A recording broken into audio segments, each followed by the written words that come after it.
At the club, Tracy asks her fiancé, "Who are you?" He proclaims that she's not making any sense.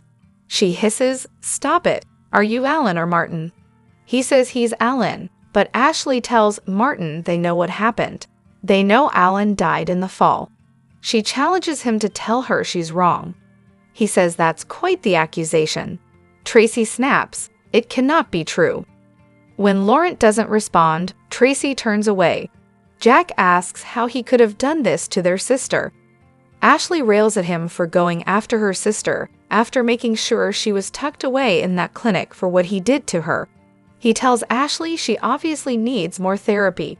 Turning to Tracy, he reminds her that he made her happy. He then accuses Ashley of putting these insane ideas into Tracy's head because she was attracted to him. He asks Tracy how she could stop loving him after all they shared. Tracy cries that she fell in love with a lie. Laurent protests that he wanted to spend the rest of his life with her. Jack says enough and urges Chance to arrest him already. Laurent balks. For what? Chance says impersonating his dead brother seems like a good start. But that's not the only crime I'm here for. Laurent insists falling in love isn't a crime. Tracy changed his life. He doesn't understand where all this hostility is coming from. Everyone knows Martin assaulted Ashley. Ashley strides over and tells him she knows with every fiber of her being who he is. When he dragged her down that hallway, knows what would have happened if Tucker hadn't showed up. That wasn't enough for him, though he had to go after her sister too. Through gritted teeth, she says she hoped he rots in hell. Chance wants Laurent to come with him. Tracy hollers that he abducted Sharon and Phyllis. He claims he has no idea what she's talking about. Jack tells Laurent the truth is about to come out and he'd well be prepared for the consequences. He lunges at him, but Chance intervenes. Ashley tells him he's done hurting her and her sister. They'll make sure he'll never hurt anyone ever again. Laurent says he doesn't understand how they could misjudge him this way after how much he's loved Tracy. Tracy is horrified that she was so naive. He decides that in the interest of setting the story straight, he'll leave with Detective Chancellor. Tracy says this is proof that he's not Alan. He's more worried about how this looks than he is about her being gutted because of his lies. He insists that he loves her. Tracy asks if she was just an experiment too, seeing how long he could string her along until he broke her heart. He says, "It's mine that's broken." Tracy laughs and cries in disbelief as Chance leads Laurent out of the club. Jack and Ashley comfort her. Nick and Sharon meet Phyllis at Crimson Lights, where she's anxious to hear the new information. She also asks Nick to call Summer, who needs her dad. Sharon tells Phyllis about the surveillance equipment found in the farmhouse and linked to the room they were locked in. They also found their cell phones. It's one step closer. Phyllis wants to find out which one of those Laurent twins kidnapped them and nail him to the wall. Nick explains they didn't turn up any concrete proof of identity, but they were gathering fingerprints. Sharon says Chance got a text and had to go. She's hoping he's finding answers as they speak. "How are you holding up?" Phyllis isn't well. She's having nightmares and thinking everyone she looks at could be the voice. Sharon's the same. Phyllis says they need to find whoever played with their leaves and push them to death. She needs to look them in the eye and says, "Guess what? You didn't break me." Sharon tells Phyllis to have faith. Chance is close. She points out if it turns out this was Alan or Martin Laurent, their nightmare will end, but Tracy's is just beginning. Phyllis feels so bad and hopes she's not in danger. At the station, Laurent tells Chance he knows nothing about kidnappings, so this shouldn't take long. Chance warns him fingerprints are being processed right now. He says, "They're not mine." He claims he's Alan Laurent, though he can see why Chance would be confused after that scene at the athletic club. He reminds the cop of the Abbott family's health issues. Chance thinks it sounds like he's breaking confidentiality. Laurent says he just wants them to get the help they need, and insists he has nothing to hide. Chance says, "We'll see about that." At Crimson Lights, Sharon brings Phyllis a drink. She says that's so sweet. Sharon teases, "It's like I read your mind." Nick remarks that he's still getting used to them being nice to each other, but there's clearly a bond here. Phyllis says they went through hell together. She still doesn't understand why he targeted them. Sharon says her mind keeps going back to him, saying he saw them as an experiment. They were like mice in a maze, playing by his rules.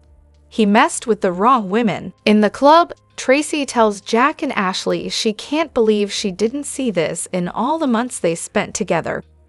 Ash reminds her he fooled her more than once. This is on him.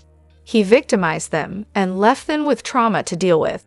He's a master manipulator who is adept at stepping into Alan's shoes. How could Tracy possibly know the difference when she didn't know the real Alan? Jack agrees. The blame is squarely on Laurent. Tracy tears up and thanks him for trying to make her feel better.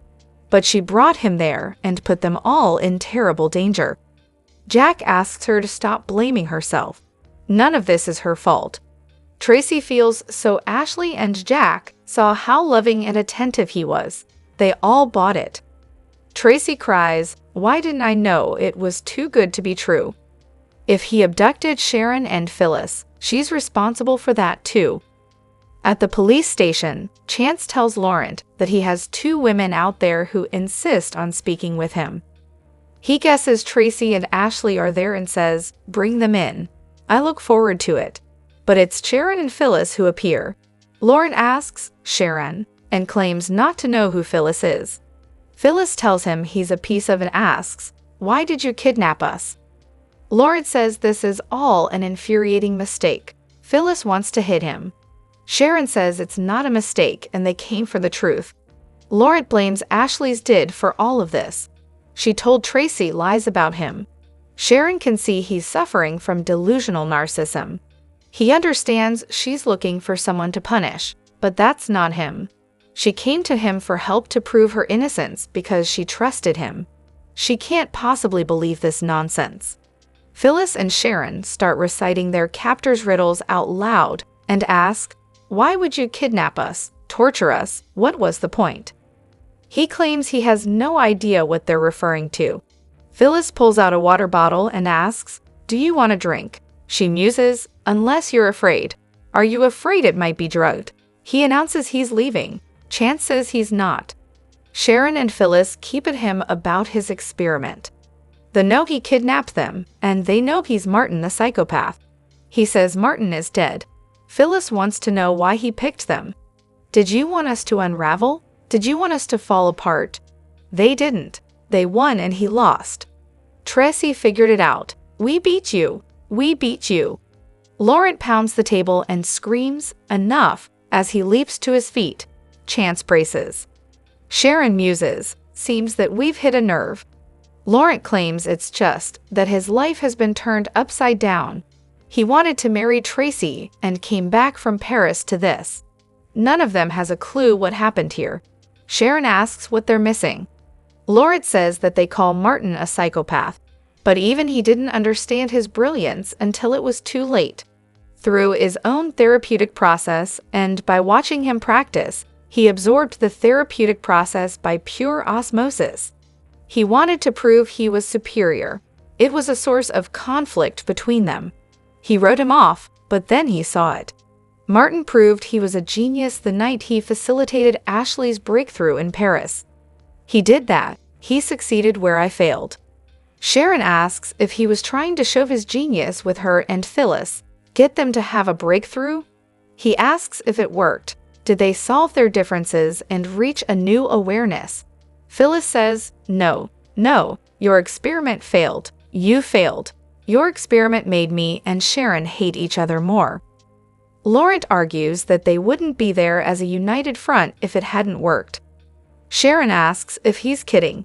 After all the things this put her through over the years, Phyllis hates Sharon even more.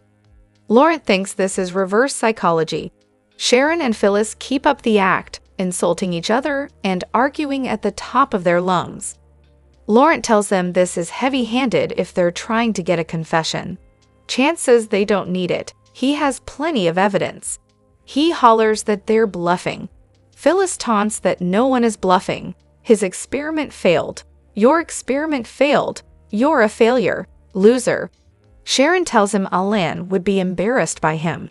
Laurent explodes. Alan wasn't worth the ink on his diploma as a therapist. He was the weak one. He had no vision. Becoming Martin, he bellows that he is the one who changed Ashley and the two of them. They can deny it all they want, but he heightened their humanity. How can that be a crime? Turning to Chance, he says, I helped them. Phyllis tells him she has a new experiment for him. He's the lab rat. He gets to stay in a cell. You're the one who's trapped. Your life is no longer your own. Martin says they don't understand what he did for them. Sharon taunts that maybe they'll come and visit him sometime and see how he's doing. Phyllis says, yeah, maybe I'll come play a game with you. They walk out. At the club, Ashley and Jack tell Tracy she had nothing to do with what happened to Sharon and Phyllis. Jack warns her not to add undue guilt to her plate. Ashley says if anyone is responsible, it's her. Alan is her friend. None of them knew where this was going to lead. Tracy worries this is triggering for Ashley, but her sister says she's okay. Jack suggests she check in with her doctor. Ashley agrees that's a good idea, but right now she's worried about her sister. Tracy wanted to be wrong. She wonders what they'd do now. Jack hopes Chance finds the evidence to hold him. Once he's behind bars, they can really start to put this all behind them. Tracy steps away from her siblings, looks at her engagement ring, and flashes to the wedding proposal. She removes the ring. At the police station, Chance places Martin Laurent under arrest and reads him his rights. Tracy rejoins Jack and Ashley at the club, and Sharon and Phyllis arrive. They tell the Abbotts that Chance let them see Martin and he confessed. Outed by his own ego. Jack's relieved to hear he's in a cell. Tracy's so sorry this happened to them. Sharon says she was his victim too. Finally, it's over. Hello everyone. Welcome back to my channel Pulse Canvas. It's me, Julie here. I hope everyone is having a wonderful day. Keep watching. So let's dive into today's video. Young and Restless is about to go wild and crazy. Jai Rodriguez has been cast as elite party planner Pietro. Yes, just the one name, thanks, Us Weekly reports. The blowout that the newcomer is tasked with orchestrating is the biggest of the big. A bash to celebrate the birthday of the soap's reigning matriarch, Nikki Newman.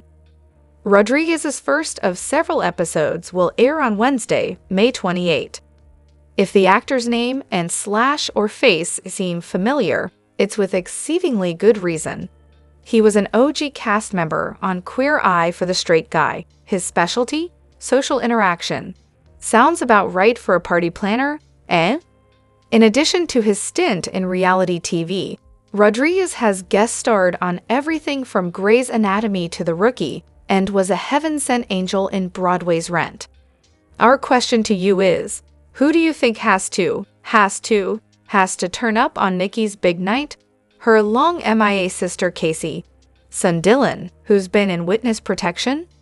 Or do you suspect that this will be the moment that Ian Ward reveals that he's alive and well, has learned nothing from his failed attempts to off Nikki and her family? Hit the comments with the blasts from Nikki's past that you hope to see show up. And while you're here, check out the below photo gallery of all of Nikki's husbands. If they RSVP'd yes, she'd have a full house for sure. There's a general rule in daytime that when folks start talking about a missing character on a soap, that person is going to pop up again soon, perhaps very soon. That's what we're seriously thinking is about to happen with the young and the restless Noah. It makes sense, of course, that Nick and Sharon's son, who hasn't been seen since 2023, will be on our screen shortly. The family's been planning a trip to London to visit him. And while that could happen off-screen, we're not so sure it will. And even if it does, it seems like there's a pretty decent chance that they'll be returning to Genoa City with Noah in tow. What makes us think that?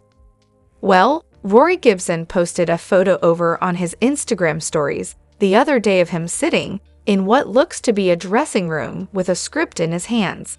And it kind of looked like a young and restless dressing room. While this isn't proof positive that he and Noah will be back, the timing of that photo along with the London trip definitely has us sitting up and taking notice. Of course, if Noah does pop up on our screens again, the next question will be, how long? As we just talked about a few weeks back, the show seems to have struggled coming up with compelling story for him in the past. But this could be the perfect time to change all that. Right now, his grandfather, Victor, is trying to convince Audra to seduce Kyle away from Claire. In return, she'll get a division of Newman to run. Bringing Noah back to reconnect with her, for real, would throw a wrench into Victor's icky plan and annoy him to no end. And since it's Victor's own grandson who would be messing up the plan, the drama just about writes itself. Yes, when Noah left town, he went with Jack's surprise granddaughter, Allie, but there's nothing saying they stayed together in the years since. Plus, for all we've heard about how Noah and Audra share a tumultuous, messy past, we've never really gotten to see it. So bringing their past into the present could give us that chance to find out just how hot and heavy they can get. On the April 10 episode of The Young and the Restless, Phyllis and Sharon wondered why Alan would target them. He barely knows them. Sharon remembered that he talked about them being an experiment. We pointed that out exactly a month ago. We speculated that it could be nothing personal. Sharon and Phyllis are just Alan's lab rats. But what if it's that, and a little bit more too? There is one person on the YR canvas who hates Phyllis more than even Sharon does, and that's Christine. Phyllis did terrible, horrible, awful things to Christine, and she blamed Christine for all of them. Look What You Made Me Do is basically Phyllis' theme song. Christine has put up with her crazy for over 30 years now. You can see how that might drive a person into therapy. And what if that therapy was with Malin? Christine went to therapy with Malin, and naturally, she talked about Phyllis. Talking about Phyllis naturally led Christine to talking about Sharon. Malin might have thought Christine was exaggerating about Phyllis. No one could be that unhinged. So she told him about Sharon to prove she was not imagining it. Her nemesis is a lunatic. What psychiatrist wouldn't become fascinated with Phyllis? As a scientist, he just had to study this nutcase up close. And the best way to draw out her craziest qualities would be to lock her up with Sharon and see what happened. Tracy worried that her fiancé had never really loved her. But this has nothing to do with his feelings for Tracy. Melon can be a lover and a doctor. He told Tracy the truth. At the same time, he ran his experiments on Phyllis and Sharon. Michelle Stafford is celebrating Michelle Morgan's return to Y&R. Michelle Stafford is ecstatic about Michelle Morgan's return to The Young and the Restless. Morgan is already back on set filming scenes as Amanda for a story arc airing later this spring. But during a recent break from taping, she and Stafford enjoyed a girls' day out. Just like their characters, Phyllis and Amanda, Stafford and Morgan are pals. So, when it was announced that Morgan was returning for a brief storyline, her friend was overjoyed. With Morgan back on set, she and Stafford have a lot of catching up to do. The co-stars are already having fun with their reunion, and Stafford shared one of their moments on Instagram. The actress posted a video of the two with the caption, "The team is back together. My super pal Michelle Morgan Nair." In the video, the women were on break from filming when they stopped by a supermarket for lunch. Stafford, with curlers still in her hair, filmed her and Morgan's lunch excursion. At Air One with my friend, Stafford greeted her followers before showing a smiling Morgan. "Here we go," Morgan exclaimed. The pals quickly made their way to the hot bar and gushed about the sliders. After making their purchases, they went outside to enjoy lunch and reveal what they had. Stafford chose a salmon noodle salad and sliders, while Morgan opted for a kai mousse and a black cod with veggies. Although the meal was expensive, Stafford says it was healthy and delicious. Stafford and Morgan are definitely enjoying their time together. Although it's unclear what Amanda's storyline is, maybe her return will include some scenes with Phyllis. A lot has happened since Amanda's last visit, and there's much Phyllis has to tell her pal. In the Young and the Restless episode airing Friday, April 11, 2025, fans are thrust into an emotional and unpredictable roller coaster as Jack Abbott uncovers a devastating truth that shakes him to his very core. The episode kicks off with a fiery revelation during a tense investigation. Martin Laurent drops a bombshell in his testimony, claiming that Diane Jenkins, Jack's longtime companion and the woman he once considered a trusted partner, is the mastermind behind a series of manipulative and sinister actions. For Jack, this betrayal is more than personal, it's soul-crushing.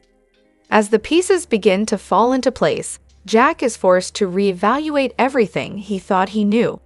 Every decision, every plan he thought was his own, now appears to have been orchestrated by Diane in an elaborate scheme. The woman who stood by his side, who had been an integral part of his life, may have been pulling the strings all along. The tension is palpable as Jack grapples with the realization that his closest confidant may have been using him to achieve a mysterious, self-serving agenda. Martin's testimony paints Diane in a chilling new light. What once looked like genuine loyalty and affection is now revealed as part of a calculated manipulation. Viewers are left stunned, just like Jack, as Diane's carefully curated persona begins to unravel. The big question haunting everyone's minds: why would Diane do this? Is she hungry for power? Is she hiding another motive buried deep in her shadowy past? No one, not even Jack, can begin to understand the reasons behind her actions. Diane's history has always been filled with complexity and mystery, but this twist sends shockwaves through Genoa City. Her image as a loving mother, a loyal friend, and a dependable partner is now shattered. Every move she made with Jack, from gaining his trust to influencing major decisions, is now under a microscope. The revelations force everyone around her to reassess their relationships and assumptions. For Diane, the walls are closing in. As she prepares to face Jack's fury and the town's suspicion, she must decide whether to defend her actions or risk losing everything. Meanwhile, Tracy Abbott's storyline takes an emotional and equally suspenseful turn. Known for her resilience and gentle heart, Tracy had finally found hope and love in the form of Alan Laurent, a kind, retired psychologist who brought peace to her stormy life. After years of pain and disappointment, she embraced a second chance at happiness, even getting engaged to Alan and imagining a quiet, joyful future together. But just as she begins to believe in a happy ending, Tracy's world is upended by a devastating truth. A chance encounter with Sharon Newman sets off a chain of events that unravels everything Tracy believed about her relationship. Sharon's unexpected insights and connections hint at a deeper secret Alan may have been hiding, a secret that could destroy Tracy's trust and dreams once again. This episode doesn't just explore betrayal and heartbreak. It dives into the psychological complexity of the characters, leaving viewers questioning everyone's motives. Jack's heart attack, Diane's exposed lies, Tracy's emotional battle, and the ever-growing web of secrets pull the audience deeper into a drama that refuses to let go. As the episode concludes, nothing is certain. Will Jack confront Diane and demand answers? Can he forgive her, or will their relationship end in a catastrophic fallout? And as for Tracy, will she find the strength to face the truth and rebuild her life once more? With Martin's shocking testimony turning the tide and Diane's mask crumbling fast, fans are left eagerly awaiting the next chapter in this explosive saga. One thing is clear: trust is fragile, and in Genoa City, the truth always comes at a cost. In Friday's gripping episode of The Young and the Restless, emotions explode and tensions boil over as the truth claws its way to the surface. What begins as a desperate plea for understanding ends in betrayal, accusations, and a shocking arrest that shakes the new and Abbott world to its core. As the scene opens, Alan stands before the gathered group, his voice cracking under the weight of emotion. "All I do is love Tracy," he cries out, his words echoing through a room thick with doubt and suspicion. Though he hopes to convince those around him of his sincerity, the crowd remains divided. Was Alan's love genuine, or merely a smokescreen for something far more sinister? At the heart of the turmoil are two brothers, Alan and Martin Laurent. Their tangled pasts, filled with unresolved trauma and murky motives, take center stage in this high-stakes confrontation. Alan maintains that everything he's done, every questionable decision, has been in service of his love for Tracy. But that defense doesn't hold much weight with Ashley, who's still reeling from a recent brutal attack. The twist? Martin, Alan's mysterious brother with a long history of secrets, is now the prime suspect in the assault. Ashley doesn't hold back. With a fierce glare and a voice that slices through the tension like a blade, she levels accusation at Martin. "I know who you are and what you did to me," she says with icy certainty. Her fury simmers just beneath the surface, and when she calls him human trash, the room goes silent. This isn't just about betrayal, it's about survival. Before the confrontation can spiral into physical violence, Chance Chancellor steps in. Ever the lawman, Chance knows that emotional confrontations won't solve the mystery of the recent kidnapping scandal. His voice is steady but firm as he turns to Martin. "You need to come with me." The gravity of his tone makes it clear Martin isn't just being questioned, he's a suspect in something much bigger. The kidnapping of Sharon and Phyllis is no longer a cold case, it's heating up fast. Caught in the emotional crossfire, Tracy is overwhelmed. Her trust in both Alan and Martin has been shaken, and her voice trembles with heartbreak as she turns toward Martin and asks the question everyone's thinking. "Why did you torture Sharon and Phyllis?" The room holds its breath, but Martin offers no real defense. His bewildered response, "Everything's insane," only deepens the sense of dread. Jack Abbott, never one to stay silent during a crisis, steps forward with a warning that lands like a thunderclap. "The truth is about to be exposed," he announces, his gaze sweeping across the faces of those who've danced around the truth for far too long. It's both a promise and a threat. No one will walk away from this unscathed. As the confrontation nears a boiling point, Chance moves fast to restrain Jack, preventing a physical altercation that could derail everything. With chaos threatening to consume the room, his calm but authoritative intervention restores just enough order to move forward. But the damage is already done. Ashley, however, refuses to be silenced. With her trauma still raw and her determination unshaken, she steps forward once more, ready to confront every lie, every betrayal, and every monster hiding behind a familiar face. In this explosive episode, alliances are tested, secrets are unearthed, and Chance's leadership is thrown into question. By the end, even the most loyal of allies are left wondering who's on whose side, and whether justice will prevail or be buried beneath layers of deceit. As Chance leads Martin away in handcuffs, the viewers are left with one searing truth: nothing will ever be the same again. Jack's life is in danger after Martin's shot. Tracy screams and begs for him to stop. Why and are spoilers. In the latest explosive turn on the young and the restless, Jack Abbott's life hangs by a thread after a tense confrontation with the sinister Martin Laurent. Tracy, caught in a web of danger and manipulation, becomes the emotional center of a chaotic night in Genoa City. Her desperate screams echo as Jack collapses from a gunshot wound, bleeding in the darkness after trying to rescue her from Martin's twisted grip.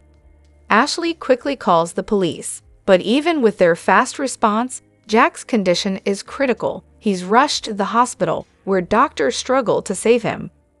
In the hospital's tense corridors, hope flickers when Kyle Abbott rushes in, and offers his blood to save Jack's life.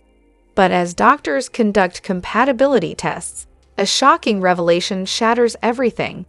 Jack is not Kyle's biological father. The news sends shockwaves through the Abbott family. Kyle is left reeling, unsure of his identity, while Diane Jenkins is haunted by secrets she thought would never surface. Just when it seems things couldn't spiral further, a new face from the past emerges: Aristotle Dumas, Jack's long-lost son, whose matching blood type may be Jack's only hope for survival. Aristotle's return is more than a medical miracle. It's a bombshell that sends the Abbott family into emotional and existential crisis. As questions about Aristotle's origin swirl, tension rises within the family. Meanwhile, Ashley drops another truth bomb on Tracy about Alan, a man she once loved, revealing he may not be who he claimed to be. Summer stuns Phyllis with a chilling confession. Alan could be dead, and Martin is impersonating him. The Abbott family now faces more than just saving Jack. They must survive a storm of betrayal, buried secrets, and emotional reckonings. The road ahead is darker than ever. Tensions erupt when Summer and Phyllis run into each other at the athletic club. What should have been a calm moment between mother and daughter quickly turns sideways as Phyllis, surprisingly composed, announces she's headed to Sharon's for a chat, on Chance's request. Summer's visibly shaken, especially as Phyllis drops the news with no trace of sarcasm. But under that cool surface, Phyllis is spiraling. Phyllis confesses to Summer that the recent kidnapping ordeal has left her deeply scared. Nightmares, paranoia, and the haunting feeling of being watched have taken their toll. While trying to stay strong, she's barely holding it together and needs this nightmare to end. Summer tries to comfort her, but she's hiding something too, a secret that's about to shatter everything. Elsewhere, Sharon is preparing for a trip to London with Nick when Phyllis unexpectedly shows up. Sharon invites Phyllis to take a break and fly off with her kids. Phyllis declines, citing work, but the truth is she's waiting for something, or someone. That someone arrives, Chance, who calls a meeting with Phyllis, Sharon, and Nick to share a breakthrough in the kidnapping case. But just as he's talking about new leads and heightened security, Summer walks in, and everything unravels. Phyllis's world explodes when she sees the lingering looks between Chance and Summer. The realization hits hard. Her daughter is romantically involved with the very man helping protect them. Betrayal, fury, heartbreak, it all floods in at once. Phyllis masks it with a forced smile, but her mind is already spiraling. As the investigation heats up and more secrets bubble to the surface, Phyllis isn't just a victim anymore, she's a wild card. And when a mother feels betrayed by her own daughter, the fallout is bound to be explosive.